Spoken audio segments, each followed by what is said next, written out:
بسم اللہ الرحمن الرحیم، السلام علیکم۔ 5 نومبر کو امریکہ میں انتخابات ہونے والے ہیں۔ نہ صرف یہ ٹرمپ اور کمیلا ہیرس کے درمیان میں صدارتی انتخابات ہیں، بلکہ کانگریس جس میں ہاؤس آف ریپرزینٹیٹیو اور سینٹ شامل ہیں، اس میں انتخابات بھی ہیں۔ ان تینوں انتخابات کے بعد ہی یہ پتہ چلے گا کہ امریکی سیاست کے اوپر کس کی اکثریت ہے، ڈیموکریٹس کی یا ریپبلکنز کی۔ اب سوچنا یہ ہے کہ کیا پاکستان کے اوپر امریکہ کی سیاست میں یہ جو بڑی تبدیلی آنے والی ہے، اس کا کوئی اثر ہوگا یا نہیں ہوگا۔ ڈاکٹر فاروق اسناد سے ہم صرف اور صرف پاکستان پر اس کے ایفیکٹ کے بارے میں بات کریں گے۔ دیکھیے ڈاکٹر سمورت، بات یہ ہے کہ امریکہ کا جو صدر ہے بجا کہ وہ اپنے تئیں بہت مضبوط ہوتا ہے اور وہ ایک ٹرینڈ سیٹر بھی ہوتا ہے، لیکن امریکہ خارجہ پالیسی صرف صدر نہیں بناتا، اس میں کانگریس کا بھی بہت بڑا رول ہوتا ہے۔ اب دیکھنا یہ ہے کہ کیا سینٹ میں ریپبلکنز کی میجورٹی ہوتی ہے اکثریت یا کہ ڈیموکریٹس کی، اسی طرح ہاؤس آف ریپرزینٹیٹیو میں کیا حالات ہوتے ہیں۔ تیسری بات یہ ہے کہ صدر جب ایک حکمت عملی بناتا ہے تو اس کو اور بہت سی چیزیں دیکھنی پڑتی ہیں، چاہے اس کی ہمدردیاں پاکستان کے ساتھ کیوں نہ ہوں۔ اس کو دیکھنا پڑتا ہے خطے کے کیا حالات ہیں، خطے میں کیا معاملات چل رہے ہیں، اس میں امریکہ کا کیا مفاد ہوگا اگر وہ پاکستان کے ساتھ اچھے تعلقات بنائے یا برے تعلقات بنائے، جیسے بھی صورتحال ہو۔ دیکھیے اگر اس کو ہم ایک وائڈر اینگل سے دیکھیں، میرے خیال میں امریکہ نے اپنا جو اسٹریٹجک پارٹنر ہے وہ چن لیا ہے اس علاقے میں، اور وہ ہندوستان ہے۔ پاکستان نے بھی اپنا اسٹریٹجک پارٹنر چنا ہوا ہے بہت عرصے سے، دہائیوں سے، اور وہ چین ہے۔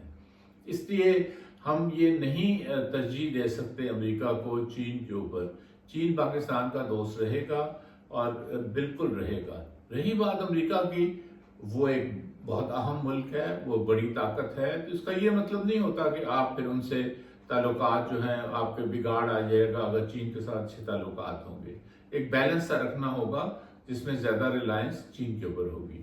دوسرا میں جلدی سے بات کہہ دوں کہ امریکہ کا جو انٹرسٹ ہے یا ان کے جو مفادات ہیں اس علاقے میں، وہ صرف افغانستان کے ساتھ جڑے ہوئے۔ ماضی میں اگر دیکھیں، کولڈ وار کو آپ چھوڑ دیں، وہ ایک اور کہانی ہے۔ 2 مرتبہ امریکہ اس خطے میں آیا، دونوں دفعہ افغانستان کی وجہ سے آیا، اور جب افغانستان کا مسئلہ ختم ہو گیا تو وہ یہاں سے غائب ہو گیا، جس کی ہم نے بہت شکایت بھی کی۔ تو اس لیے میرا اپنا ذاتی خیال ہے کہ کوئی بھی صدارتی امیدوار جو دونوں میں سے کوئی بھی اگر صدر بن جائے تو تعلقات میں اتنی تبدیلی نہیں آئے گی جب تک ہم نے اپنے معاملات صحیح نہیں کیے۔ اگر ہم اقتصادی طور پر اپنے آپ کو سٹیبل کر لیتے ہیں تو پھر ہم تجارت بھی کر سکتے ہیں اور ہم دنیا میں رول بھی ادا کر سکتے ہیں۔ اگر ہم نے اپنے سیاسی معاشرتی جو معاملات ہیں پاکستان میں ان کو تباہ و برباد کر دیا اور اپنے اداروں کو بھی، تو پھر چاہے کوئی بھی ہو، کوئی بھی آئے، کوئی بھی جائے، پاکستان کا ایک اچھا رول اس دنیا میں نہیں ہو سکتا۔ ڈاکٹر فاروق اسناد، آپ نے بہت زبردست بات کی ہے، لیکن مجھے آپ سے ایک سوال پوچھنا تھا کہ پاکستان کا جو میڈیا ہے وہ اس بات کو ہائی لائٹ ہی نہیں کر رہا کہ کس طریقے سے ہم کہتے تو ہیں کہ ہم ایک ایشین سوسائٹی ہے، ہم پیٹریارکل سوسائٹی ہیں، یہاں پر بڑے آفیسز پہ خواتین کا پہنچنا اور منتخب ہونا بڑا مشکل ہے، لیکن ہمارے ہاں تو پرائم منسٹر ایک خاتون رہ چکی ہی ہیں۔ لیکن کیا اس وقت امریکہ تیار ہے اس چیز کے لیے کہ وہاں پر ایک خاتون پریزیڈنٹ ہاؤس میں ایز اے پریزیڈنٹ ہو، جبکہ ہم نے ماضی میں دیکھا ہے ایسی کوئی مثال نہیں ہمیں ملتی؟ دیکھیے ڈاکٹر سمورت، یہ جو انتخابات ہیں صدارتی، اگر ہم صرف اس کی بات کریں تو یہ ہمیں پتہ چل جائے گا جب نتائج آئیں گے کہ کیا امریکی ذہنی طور پر تیار ہیں کہ وہ ایک خاتون کو اپنا صدر دیکھ سکیں۔